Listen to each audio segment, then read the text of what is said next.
Hello, today I'm in Dodge Caliber. In this video I'll show you how to enable and disable illuminated approach function.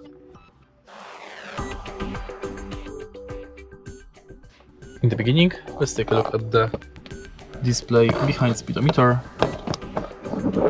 Now press this button until you see personal settings, press and hold. Now press and hold this button. Press this button until you see